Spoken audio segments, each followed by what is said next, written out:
Alhamdulillah. Alhamdulillahi Rabbil Alameen. Wassalatu wassalamu ala Sayyidil Mursaleen. Wa ala alihi wa ashabi wa ahli baytihi wa azwaji wa dhurriyatihi ajma'een. Amma ba'd. One of the most distinguished and celebrated from amongst the Anbiya is that of Musa alayhi salam. And in the Holy Quran, in many different surahs of the Holy Quran, Allah subhanahu wa ta'ala, He have revealed to the Rasul sallallahu alayhi wa sallam many incidents and many stories of Musa alayhi salam, not just as a qasas and not just as a story towards you and I, but within those stories there were always lessons for you and I to derive and things for you and I to practice upon. In Surah Taha of the Holy Quran, Allah subhanahu wa ta'ala, He reveals in the Holy Quran concerning after Musa alayhi salam and Fir'aun had been drowned in the ocean and in the sea, in the Red Sea, and Musa alayhi salam and the entire of the Bani Israel, they went towards their new lands. Allah subhanahu wa ta'ala, He then revealed to Musa alayhi salam wahy and revelation to him that, O Musa, now it is you are saved from Fir'aun. I want to give you the Torah now. I want to give you those commandments now. So come to Mount Sinai, you and your people, and I will give you this revelation. I have this revelation for you. Musa alayhi salam, after he got this revelation from Allah subhanahu wa ta'ala, Musa alayhi salam is supposed to come with his people towards Mount Sinai.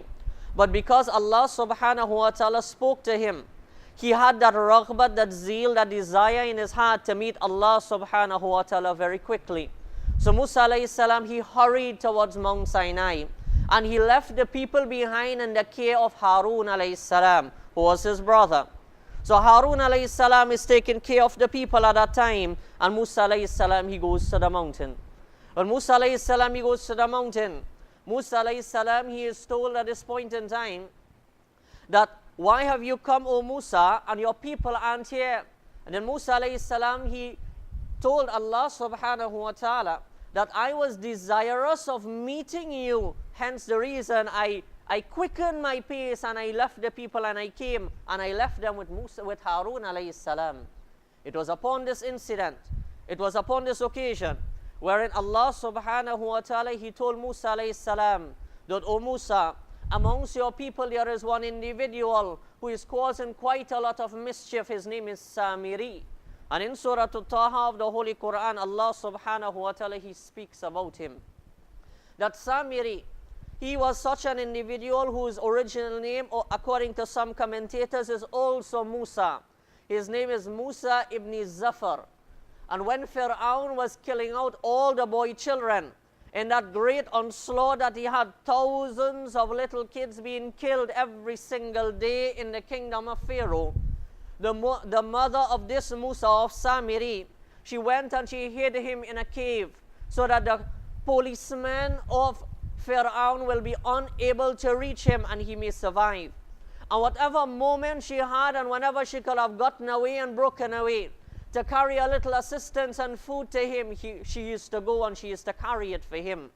However, this same individual, Allah subhanahu wa ta'ala, He had appointed Jibreel alayhi salam, that, O Jibreel, this young kid that is in this cave, you go and take care of him.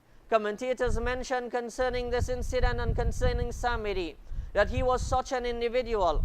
Jibreel alayhi salam used to come and feed him of butter, feed him milk and honey from the fingers of Jibreel alayhi salam, until this same individual, he became quite big now. He became a man now. He is fed by the noblest and the greatest of all the malak and all the angels, Jibreel alayhi salam. Here is one individual. What an upbringing. An upbringing by an angel, by not any angel, by the greatest of all angels. He is brought up like that in this company. These are his guardians and these are the people who are taking care of him. On the other hand, you have Musa alayhi salam, the Nabi.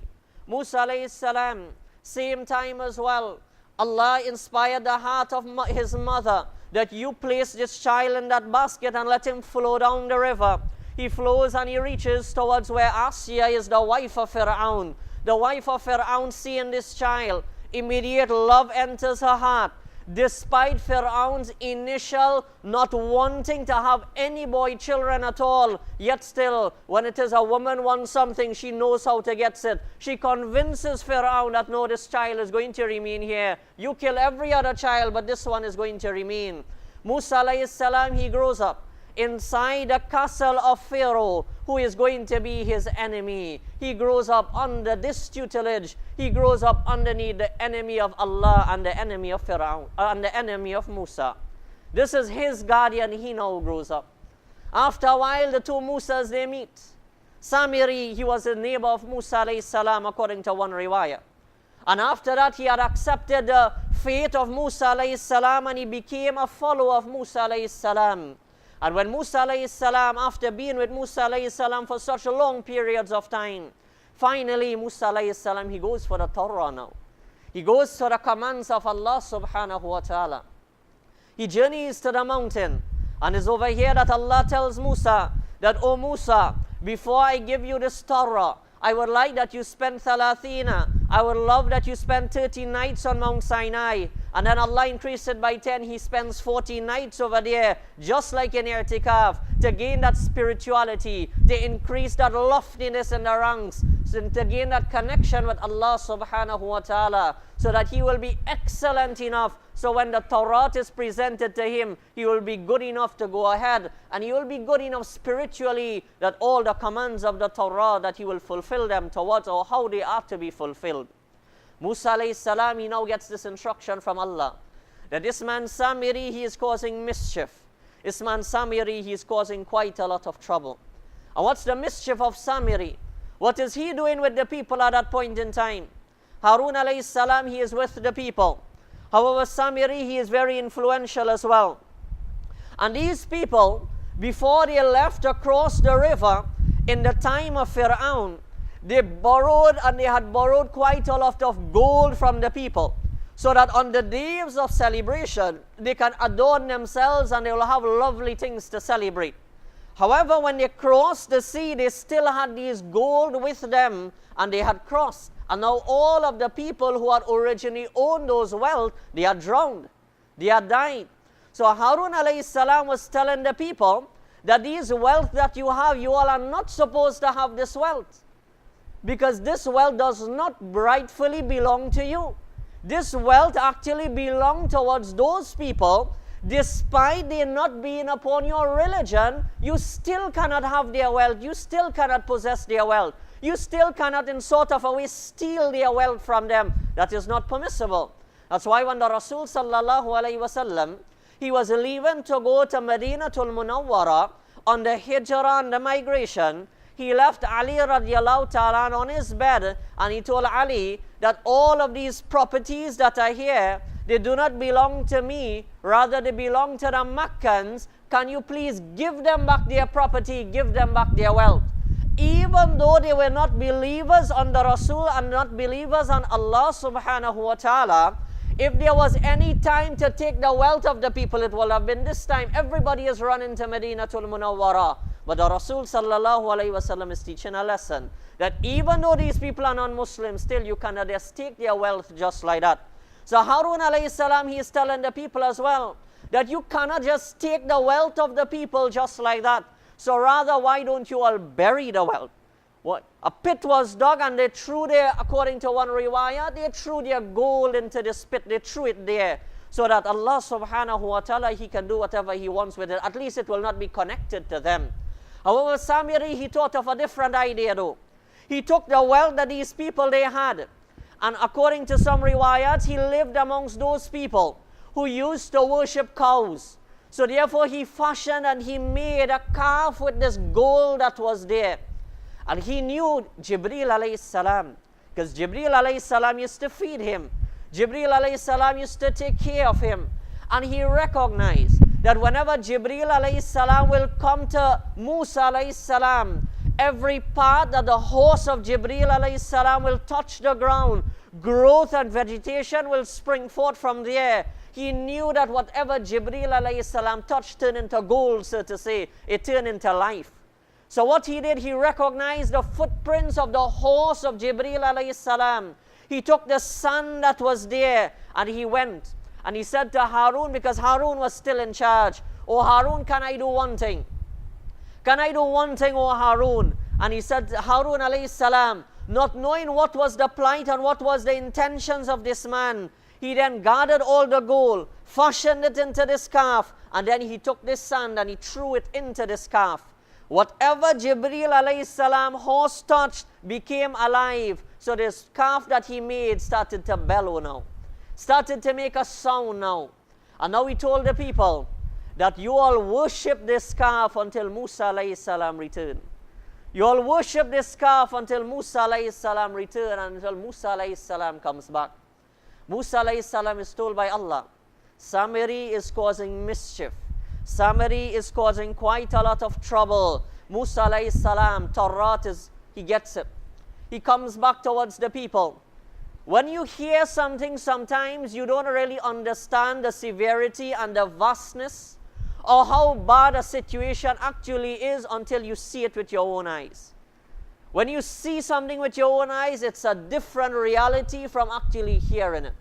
Musa alayhi salam was told, he knew that mischief was occurring, but the vastness and severity and how big a fitna was going on with the Bani Israel, he didn't recognize until he returned.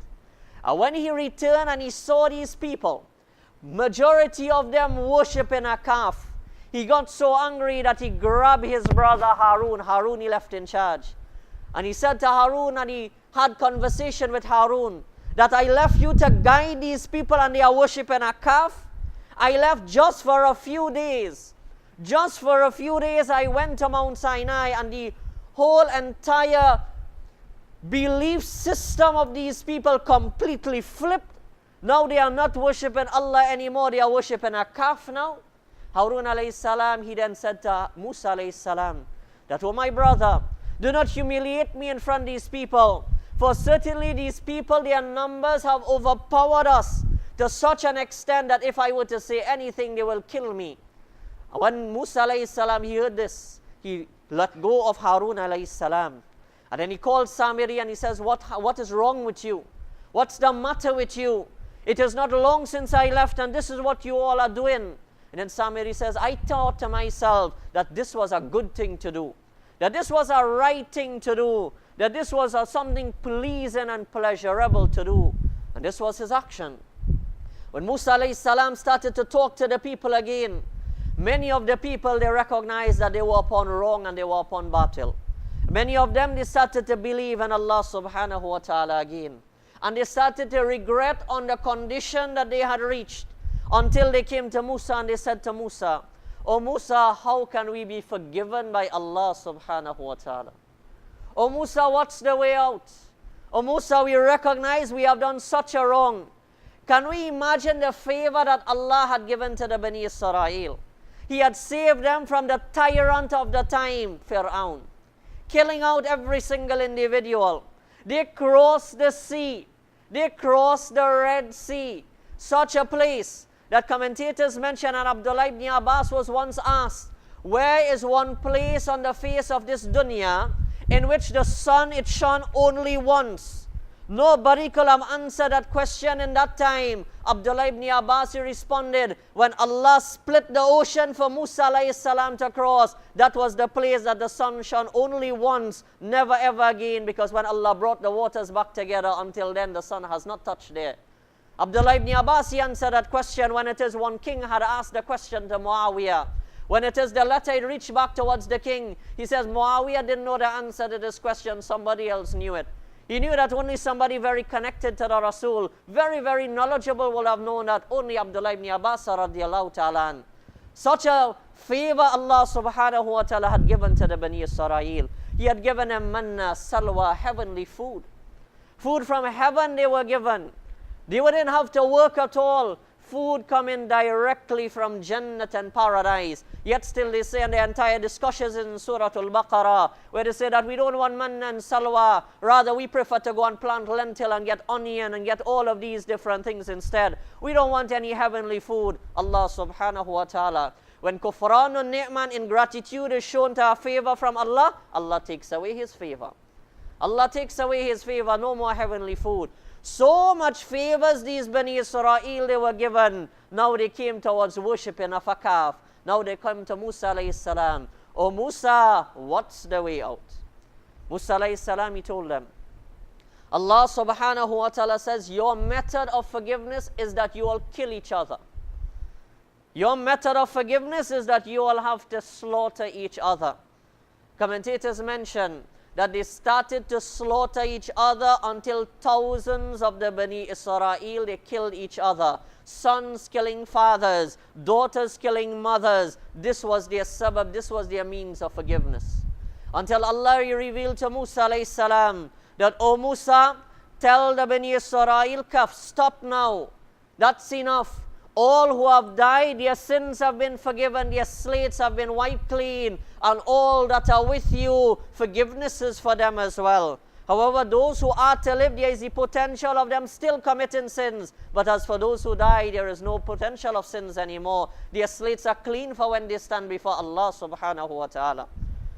Musa alayhi salam, he then told Saamiriy, he says, oh Saamiriy, you get away from us.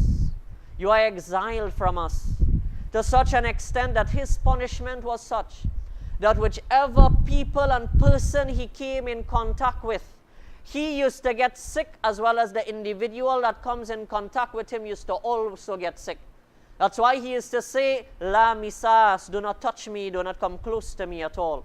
Don't even come close to me. And that is that's a huge type of punishment for an individual, to be incarcerated, to be away from people, no contact from people, cannot talk to people, nothing like that at all. You become like an animal when it is you're like that. This is what occurred to Saamiriy. In this entire incident, ulama explain and they highlight many different lessons that we can gain. I just like to point out 3 lessons. The first lesson, hidayat and guidance is something we have to keep begging Allah subhanahu wa ta'ala for. One man, he grows up with Jibreel alayhi salam and he worships a calf. Another grows up in the enemy of Allah and he becomes the greatest individual of the time. He becomes the Nabi of Allah. Where it is we grow up, our parents, our associates makes no difference really. Hidayat comes from Allah subhanahu wa ta'ala. It is something we need to continuously ask Allah subhanahu wa ta'ala for Allah to continuously keep guiding us and guiding us and guiding us. Hence the reason in Surah Al-Fatiha, it becomes necessary in Salat every single time to recite Surah Al-Fatiha. And within Surah Al-Fatiha, Ihdina as-sirat al-mustaqim, Ihdina as-sirat al-mustaqim. At least 10 times every single day, a person who performs Salat, he will say this. At least 10 times. Because for the 5 times Salat, you have to say it in the first 2 rakat. So 5 2s are 10. At least 10 times every single day he is making this dua. Allah is teaching us and telling us, Hidayat is in His hands. Had Hidayat been in the hands of Anbiya, then the Nabi uncle would have been saved, sallallahu alayhi wasallam. His uncle would have been saved. Had Hidayat been in the hands of prophets, then the son of Nuh alayhi salam will have been saved. He will have come on the ark with his father. Had Hidayat been in the hands of Anbiya, then the wife of Lut alayhi salam will have been saved. Here we have an uncle. Here we have a child. Here we have a wife. Some of the people who have the greatest amount of love we have for them. Although attachment to a Nabi, yet still they weren't guided. Hidayat is from Allah. It's something we need to continuously beg Allah for. Do not ever think because right now we have Islam, we will die upon Islam. We need to continuously keep begging Allah. Oh Allah, let us live with Iman and die with Iman. Live with Islam and die with it. Every single day of our life. So this is one lesson we learn. That although Musa bin Zafar, he grows up with Jibreel, he becomes an outcast, he becomes a rebel. Musa alayhi salam, he grows up with the worst individual who claimed to even be a god. Yet still in his company, Musa becomes a Nabi, he becomes a prophet. First lesson we learn. Second thing that we learn from this incident and this story. With regards to forgiveness of the people of the past, look at the pains that they had to go through. In order to be forgiven by Allah subhanahu wa ta'ala, one individual, he had to slaughter another individual. One person, he had to kill another individual. That was forgiveness for them. That was in their time. Rahmat and mercy upon the ummah of the Rasul sallallahu alayhi wasallam. in the ummah of this Nabi, Muhammad sallallahu alayhi wasallam, we don't have to even go through that pain. The person next to us don't even have to know the sins that we commit. In the confines of our room, in the confines and in secrecy, we go to Allah subhanahu wa ta'ala and we beg Allah that, oh Allah, I have wronged you. Oh Allah, I have committed this sin before you. Oh Allah, I am eating from your sustenance and drinking from your water.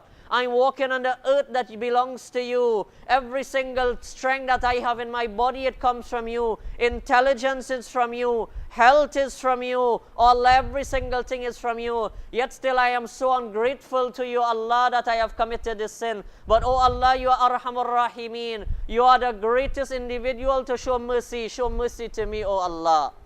In the confines of our room, beg from Allah. Allah is willing to forgive. Allah is willing to forgive. Nabi of Allah sallallahu alayhi wasallam, he says in one tradition, Tuba liman wajada fi sahifatihi istighfaran kathira. That glad tidings to that individual who finds in his scrolls on the day of Qiyamah plenty of seeking forgiveness from Allah subhanahu wa ta'ala. Ask from Allah, Allah is willing to forgive.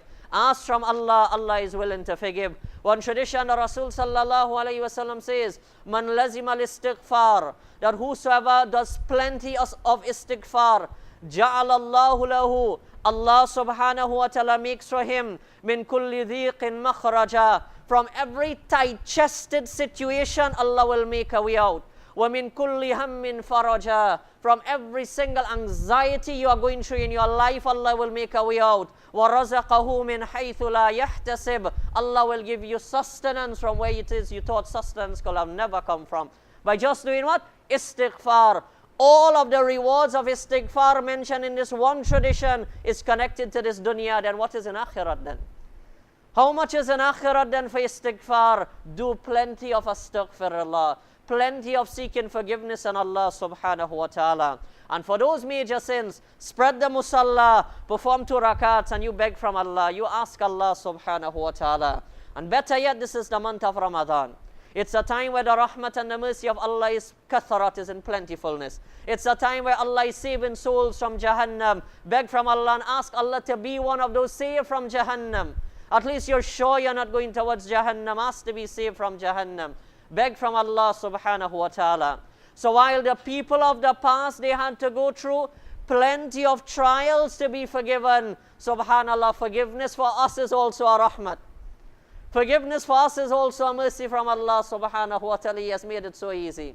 And the third lesson we learn from this narration and this whole incident of Musa and Saamiriy, when it comes towards shirk and it comes towards associating partners to Allah, we as Muslims are very, very sensitive when it comes towards our deen and comes towards our religion. We do not give in at all to any little thing when it comes towards our deen. That's why in Surah Al-Kafirun of the Holy Quran, Allah subhanahu wa ta'ala had said, Lakum deenukum waliya deen. O people, for you is your religion and for me is my religion. Our deen and our religions are totally separated. There is no mixing, or there should be no mixing between our deen and our religion. However, sometimes today, because maybe of ghaflat and unawareness, maybe of ignorance, or maybe because we just don't care at all, sometimes we do certain things connected towards our other religions that we hardly even recognize. An example, how many people, just because it looks good, they wear jerseys and their outfits have big crosses on them, and they come and they bow down before Allah subhanahu wa ta'ala, and in their hearts and their statements, hey, we are worshipping Allah, but your representation is of another deen and another religion. You're bowing before Allah, yet still have big crosses on your chest. Yet still have big crosses on your ring. On your phones, your wallpapers are filled with skulls and filled with crosses and filled with all different candles. Filled with so many things not connected to Islam at all. As Muslims, we are sensitive when it comes towards our deen. We are very, very sensitive when it comes towards our religion. How many Muslims today are very fond, and they look at with adoration, with so many things where Allah and the Rasul has cursed. So many movies are made with shirk in it, and we love it. So many movies are made with magic and sorcery, and we hold on to it. We look forward to the other upcoming one, the other edition and the other series to be read. We look at it as a bestseller. When last have we held on to the Quran like that? When last have we held on to the greatest kitab on the face of the earth like that? When last have we listened to Quran with that kind of enthusiasm we look at these movies with? So sometimes, maybe because of ghaflat and unawareness, maybe because of ignorance, maybe because we just don't care, sometimes we mix little by little the deen and the religions of other people that are totally outcast. We mix it with our deen and we hardly recognize it. As Muslims, we have to be sensitive when it comes towards our deen. A rock is not split with a drop of water in one day. It takes a period of time, but slowly, slowly you will see a hole developing until eventually it splits. It doesn't do it in one day. So you may look at it one day, these things may be one day, but until a time is going to reach, you yourself will start to question your deen and you will start to question your own religion. You will start to question your own religion. And how many are youth today, and how many are people today, they have abandoned Islam and they have abandoned their deen just because of little questioning. How many people have left their religion and left their deen and left Islam because of simple little things like these? How many are people, they put i'timad and i'tiqad and belief in these things until eventually they fall right into them. So many incidents can be related and so many incidents I can tell you about. However, these are 3 lessons that we learn from this one incident with Musa alayhi salam and Saamiriy. The first of them, beg Allah, cry before Allah that Allah keeps us guided. The Rasul sallallahu alayhi wasallam as well, he used to, in the Quran there is this beautiful dua that the Nabi of Allah and Allah subhanahu wa ta'ala has it there, in which he says, O Rabbana, O Allah, hablana, gift us, Rabbana hablana min azwajina, from our wives, wa dhurriyatina, and our children, qurrata a'yun, make them the coolness of our eyes, waj'alna lil muttaqina imama, and make us, for all those who are muttaqin and God-fearing, make us leaders for them. Beautiful dua that's there in the Holy Quran, a dua to learn and a dua to say, for our wives to become the coolness of our eyes, to be obedient to Allah, to be great, as well as our children as well, for them to be the coolness of our eyes.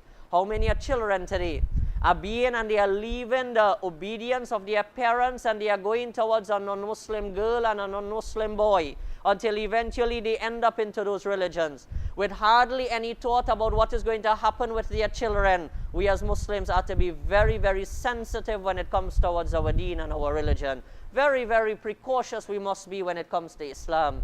As Ramadan is here and this beautiful month is here, let us beg Allah subhanahu wa ta'ala to keep us upon Islam, one, to protect our wives and protect our children and protect us as well, to protect the ummah of this Nabi of Allah sallallahu alayhi wasallam from any vile, from any faults, from any wrong i'tiqad and belief, and let our belief be pristine and pure as Allah and the Rasul has taught it and they have given it to us.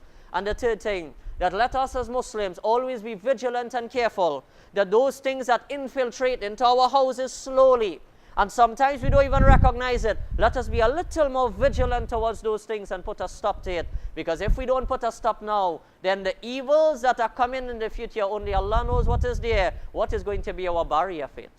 We can only try to understand what is there in the future with regards to these things. So I hope and with Ramadan that Allah subhanahu wa ta'ala, He enlightens our heart with regards to these things, and we take a lot of precaution and we make a lot of istighfar and a lot of tawbah to Allah, because that's also a favor from Allah. I hope and pray Allah grant us tawfiq to practice. Wa akhir da'wana alhamdulillahi rabbil alameen. شاطئ في يديه كفارة للخطايا وشاطئ في يديه كفارة للخطايا ذهبت يوما إليه بأدمعي وشقايا ورحت ألقي عليه تبتلي وهدايا